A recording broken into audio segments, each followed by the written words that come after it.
जुलाई 1968 Mumbai police को बोरीवली के पास एक पॉश इलाके में एक मर्डर की खबर मिलती है। वो घटनाएं मुंबई के बाहरी इलाके ईस्टर्न एक्सप्रेस हाईवे के पास लोगों की झोपड़ियों में होती थी। रमन राघव 1919 में तमिलनाडु के तिरुवेली जिले के एक छोटे से गांव में पैदा हुआ था। सरकारी वकील एम बी बोहरा ने इसका विरोध किया और जैसे ही जेल से बाहर निकला फिर से चोरी चकारी और डकैती में घुस गया। 1968 मुंबई, एक ऐसा शहर जो कभी नहीं सोता था, लेकिन उस साल कुछ अलग ही होने वाला था। शाम ढलती और पूरा मुंबई बंद हो जाता। पार्क, होटल्स, रेस्टोरेंट्स सबके सब बंद। लोग अपने घर की खिड़कियां बंद करते, दरवाजे बंद करते और बालकनी से अपना सारा सामान लेके घर के अंदर घुस जाते। और जो घरों के मेल्स थे वो रात भर ग्रुप बनाकर हाथ में लाठी डंडा लेकर मोहल्ले में घूमते रहते थे। लेकिन याद रखना, कोई भी आदमी अकेला नहीं जाता था, क्योंकि तब का टाइम अकेला जाना मतलब वापस घर लौटकर कभी ना आना। पूरे शहर में डर का एक ही नाम था और वो था रमन राघव। हेलो दोस्तों, मेरा नाम है धीरज और आप लोगों का बहुत बहुत स्वागत है आपके और मेरे इस चैनल पर। उम्मीद करता हूँ आप लोग बहुत खुश और बहुत अच्छे होंगे। शुरू करते हैं आज का केस। जुलाई 1968 मुंबई पुलिस को बोरीवली के पास एक पॉश इलाके में एक मर्डर की खबर मिलती है। पुलिस पहुंचती है और देखती है कि एक झोपड़ी के बाहर एक आदमी की लाश पड़ी थी। उसका सर बुरी तरह कुचल दिया गया था। किसी नुकीली और मजबूत चीज़ से बार बार वार किया गया था। झोपड़ी के अंदर एक औरत और उसका एक बच्चा था। जब औरत का बयान लिया गया तो वो बोलती है कि अंधेरा था, कुछ दिखाई नहीं दिया। पुलिस ने सोचा कि किसी की आपसी रंजिश होगी। पुलिस ने केस दर्ज किया और आगे बढ़ गई। लेकिन इसके कुछ ही घंटों बाद मलाड की तरफ से एक और खबर आती है। वहाँ भी उसी रात एक आदमी की लाश एक झोपड़ी के बाहर पड़ी थी। सर पे वही वार और वही तरीका था। अब यहाँ पुलिस से गलती ये होती है कि उन्होंने उस दोनों केसों को आपस में जोड़ा नहीं था। खैर, पहले मर्डर के 6-7 दिन बाद मलाड में ही वेस्टर्न एक्सप्रेस हाईवे के पास एक झोपड़ी में एक पति पत्नी और उनका एक 2 महीने का बच्चा, तीनों का मर्डर हो जाता है। तीनों के सर पे सेम वही नुकीली चीज़ से वार किया गया था। तीनों की मौत और ये भी एक झोपड़ी में ही हुआ था। जब पुलिस वहाँ पहुँची तो वहाँ का सीन देखकर पुलिस वाले भी वहाँ खड़े के खड़े रह गए। लेकिन इस बार यहाँ कातिल एक गलती कर चुका था। वो अपना हथियार और छाता वहीं छोड़ गया था। उसने हथियार के रूप में एक लोहे की मोटी रॉड जो आगे से नुकीली थी और हल्की सी मोड़ी गई थी, एक 7 शेप की। और अब यहाँ पुलिस के कान खड़े हुए। उन्होंने पिछले दोनों मर्डर याद किए। उन्हें उन तीनों मर्डर में एक ही पैटर्न दिखा। और अब ये पहली बार था कि पुलिस ने ये चीज़ एक्सेप्ट करी कि यह कोई सीरियल किलर का काम है। हथियार और छाता फिंगरप्रिंट के लिए भेज दिया गया। लेकिन मुंबई की बारिश ने सब धुला दिया था। उन पे ना कोई फिंगरप्रिंट और ना कोई निशान था। हर मर्डर में मेन 3 चीज़ें कॉमन थी। पहली, सबका मर्डर रात के 1 बजे से 4 बजे के बीच में करा गया था। एक का भी मर्डर दिन में नहीं हुआ था। दूसरी, सबके सर पे सेम वही नुकीली चीज़ से वार किया गया था और उसी ब्रुटैलिटी से मारा गया था। और तीसरी, सबके सब गरीब लोग थे, सारे झुग्गी झोपड़े वाले ही थे। पूरा मुंबई डर के माहौल में था। लोग सोचने लगे थे कि यह कोई इंसान का काम नहीं है, ज़रूर यह किसी टूने टोटके वाले का काम है, जो कि किसी को भी मारने के बाद बिल्ली या फिर एक तोते का रूप ले लेता है। पुलिस की नाकामयाबी की वजह से ये अफवाह और भी ज़्यादा तेज़ी से फैलने लगी।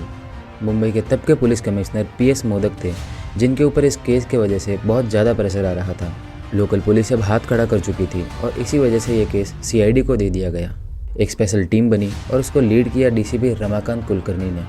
वो उस वक्त के सबसे यंग DCP थे और इसकी वजह से कई सीनियर्स ने उनका विरोध किया कि उनको इतना एक्सपीरियंस नहीं है, वो यंग है और इतना बड़ा केस उनके हाथ में नहीं देना चाहिए। लेकिन फिर भी केस रमाकांत कुलकर्णी को ही दिया गया। रमाकांत कुलकर्णी ने लगभग 2000 पुलिस वालों की एक बड़ी टीम बनाई, जो कि 24 घंटे उन इलाकों में गश्त करने लगे। फिर भी कुछ नहीं मिला। इसी बीच टीम के एक इंस्पेक्टर विनायक राव वाडकर ने DCP कुलकर्णी को एक बात बोली, जो इस केस के बारे में सब कुछ बदलने वाली थी। सर, आज से 2 साल पहले 1965 और 1966 में सेम इसी तरह सीरियल किलिंग चालू हुई थी। वो घटनाएं मुंबई के बाहरी इलाके ईस्टर्न एक्सप्रेस हाईवे के पास लोगों की झोपड़ियों में होती थी। वहाँ भी 19 लोगों पर हमला हुआ था, जिनमें से 9 की तो मौत भी हो गई। और सेम इसी हथियार और इसी तरह से सर पर वार किया जाता था। उस वक्त इंस्पेक्टर वाडकर खुद लून पुलिस स्टेशन के इंचार्ज थे। उन्होंने बताया कि एक रात पेट्रोलिंग के दौरान उन्हें एक लंबा चौड़ा आदमी दिखा। रात के अंधेरे में अकेला बिना किसी डर के घूम रहा था। उन्होंने उसे रोका और उसका नाम पूछा और उसने अपना नाम बताया, रमन राघव। उन्होंने उसकी तलाशी ली और उसकी जेब से एक डायरी मिली, जिस पे सिर्फ 2 शब्द लिखे थे, खत्म और खल्लास। एक्चुअली रमन राघव के कई सारे नाम थे, जैसे सिंधी दाईवाल, तलवार अन्ना, तांबी और बिल्लू समाल। रमन राघव 1919 में तमिलनाडु के तिरुवेली जिले के एक छोटे से गांव में पैदा हुआ था। उसे बचपन से ही चोरी चकारी की आदत थी और 20 साल की उम्र में वो अपने गांव से भाग गया था। एक मिल में कुछ महीने काम किया, फिर चोरी की वजह से वहां से भी निकाल दिया गया और बाइकुला जेल भेज दिया गया। और जैसे ही जेल से बाहर निकला, फिर से चोरी चकारी और डकैती में घुस गया। वैसे तो वो एक बार 5 साल की सज़ा भी काट चुका था। 1965 से 1966 में 19 हमलों के बाद इंस्पेक्टर वाडकर ने उसे पकड़ लिया और 2 साल के लिए मुंबई से तड़ी पार कर दिया।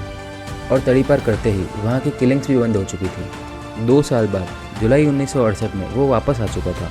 डीसीपी कुलकर्णी को जब ये बात पता चली तब उन्हें यकीन हो गया कि यही वो सीरियल किलर है। राघव के पुराने फ़ोटोज़, फिंगरप्रिंट्स, रिकॉर्ड सब कुछ मंगाए गए। उसकी फ़ोटो को मुंबई के सारे पुलिस स्टेशन में भेज दिया गया और अलर्ट जारी हुआ कि जहाँ भी दिखे तुरंत गिरफ्तार कर लो। 2000 से ज़्यादा पुलिस वाले अब सिर्फ एक काम में लग गए थे, रमन राघव को ढूंढना। 25-26 अगस्त 1968 की रात मलाड के चिंचोली में लालचंद यादव और दुलेर यादव का मर्डर हो गया। लेकिन इस बार जब क्राइम ब्रांच की टीम वहां पर पहुंची तब उन्हें वहां से कातिल का फिंगरप्रिंट मिल गया। उस फिंगरप्रिंट को रमन राघव के रिकॉर्ड से मैच किया गया और वो फिंगरप्रिंट मैच भी हो गया। 27 अगस्त 1968 सब इंस्पेक्टर एलेक्स भिंडी बाजार के आसपास पेट्रोलिंग कर रहे थे। तब उन्हें दिखा कि एक आदमी नीली शर्ट, खाकी half pant, brown canvas shoes और हाथ में एक छाता लिए खड़ा था और उसके जूतों में कीचड़ लगा था, जबकि भिंडी बाजार में कोई बारिश नहीं हुई थी। एलेक्स आगे बढ़े और उन्होंने नज़दीक जाके देखा। उन्हें दिखा कि उसके शर्ट पे खून के छींटे लगे थे। तो तलाशी में उन्हें 2 चश्मे, 2 कंचियाँ, एक अगरबत्ती स्टैंड, साबुन, लहसुन, चाय पत्ती और एक कागज़ मिला जिसमें कुछ नंबर्स लिखे थे। और जब उस आदमी से नाम पूछा तो उसने बताया कि मेरा नाम सिंधी दलवाई है। और एलेक्स को याद आया कि रमन राघव का एक नाम सिंधी दलवाई भी है। एलेक्स ने उस आदमी से कहा कि तुम्हें पुलिस स्टेशन चलना पड़ेगा। चुपचाप उनके साथ चल पड़ा और मलाड चिंचोली मर्डर सीन से जो फिंगरप्रिंट्स मिले थे वो उससे मैच हो गए। और 27 अगस्त 1968 में सीआईडी द्वारा ऑफिशियली रमन राघव की गिरफ्तारी अनाउंस कर दी गई। लेकिन असली चैलेंज उससे सब कुछ उगलवाना था।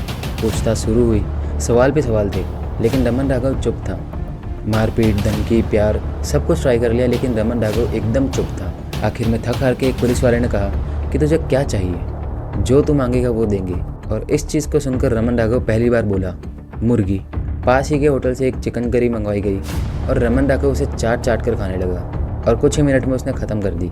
पुलिस ने पूछा और कुछ चाहिए, वो फिर बोला मुर्गी। फिर चिकन आया, फिर ख़त्म हुआ। उसके बाद पुलिस वालों ने फिर से पूछा कि और कुछ चाहिए तुझे। और अब जो उसकी डिमांड थी वो बर्दाश्त के बाहर हो चुकी थी।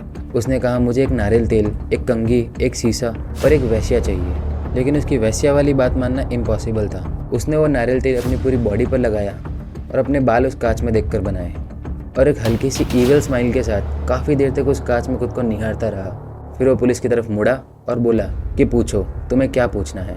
राघव ने एक एक करके सारे जुर्म कबूल करने शुरू कर दिए कि एक रात वो एक पॉश इलाके में घूम रहा था। वहीं पे झोपड़ी के पास एक आदमी बाहर सो रहा था। अंदर उसका एक बच्चा और उसकी औरत थी। उसे उस आदमी को मारने की इच्छा करी। उसने अपना हथियार उठाया और एक के बाद एक उस आदमी पर वार करता गया, पर वो आदमी मर नहीं रहा था।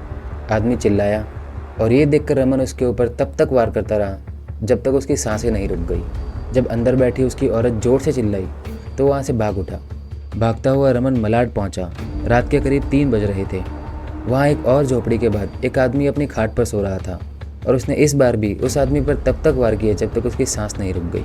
उसके बाद उसने उस मरे हुए आदमी के हाथ से उसकी घड़ी उतारी, उसके जेब से मूंगफली, फ़ोन और एक टॉर्च निकाली और वहाँ से भाग गया। उसने बताया कि उसे उस आदमी से 262 रुपये मिले थे। कुछ दिन बाद उसकी नज़र वेस्टर्न एक्सप्रेस हाईवे के पास एक झोपड़ी पर पड़ी। वहाँ एक औरत अपने छोटे से बच्चे को दूध पिला रही थी और उसके गले में एक सोने का मंगलसूत्र पहना हुआ था। रमन का दिल उस मंगलसूत्र पर आ चुका था। वो वहाँ रुका और उस औरत के सोने का इंतजार करता रहा, लेकिन वो औरत सुबह 4 बजे तक सोई ही नहीं और राघव वापस चला गया। अगले 4 दिनों तक वो उसी झोपड़ी के आसपास चक्कर काटता रहा। 5वीं रात वहाँ काफ़ी बारिश हो रही थी। राघव अपना छाता लेकर उस झोपड़ी के पास गया। इस बार वो औरत, उसका पति और उसका बच्चा तीनों सो रहे थे। उसने झोपड़ी का डोरे से बना एक ताला अपनी चाकू से काटा और अंदर दाखिल हो गया। पहले उस आदमी पर वार किया, फिर औरत पर। इतने में झोपड़ी में एक महीने का बच्चा रोने लगा। राघव ने उस बच्चे को भी नहीं छोड़ा। उसने अपने हथियार से उस मासूम बच्चे के सर पर भी वैसे ही वार किया। बाद में जब उसने वो मंगलसूत्र बेचने की कोशिश करी कि वो मंगलसूत्र असली नहीं था, वो आर्टिफिशियल था। पुलिस ने जब उससे पूछा कि तुमने ये अपना हथियार कहाँ से बनवाया, तब उसने बोला कि उसका एक फ्रेंड था माइकल, उसकी ही एक लोहे की दुकान थी। उसने उससे कहा कि मुझे झोपड़ी बनाने के लिए एक ऐसा टूल चाहिए। उसने अपने उस लोहार दोस्त को 30 रुपये दिए और उससे वो हथियार बनवा लिया। और ऑब्वियसली वो हथियार कोई झोपड़ी बनाने के लिए नहीं था, वो लोगों को मारने के लिए था। खैर, उसके बाद में उसने बताया कि बोरीवली की एक झोपड़ी में उसे एक औरत अपने बच्चे के साथ सोती हुई मिली। वो उसके पास गया, उसने उस औरत पर 2-3 वार किए और वो औरत वहीं मर गई। और जब उसने उस औरत की चादर हटाई तो उसने देखा कि वो औरत बिना कपड़ों के सो रही थी। और अब उस राघव नाम के हैवान ने उस मरी हुई औरत के साथ लगातार बलात्कार किया। और वो वहाँ से उठा और फिर उसी झोपड़ी में उसने वह बचा हुआ खाना खाया और वहाँ से निकल गया।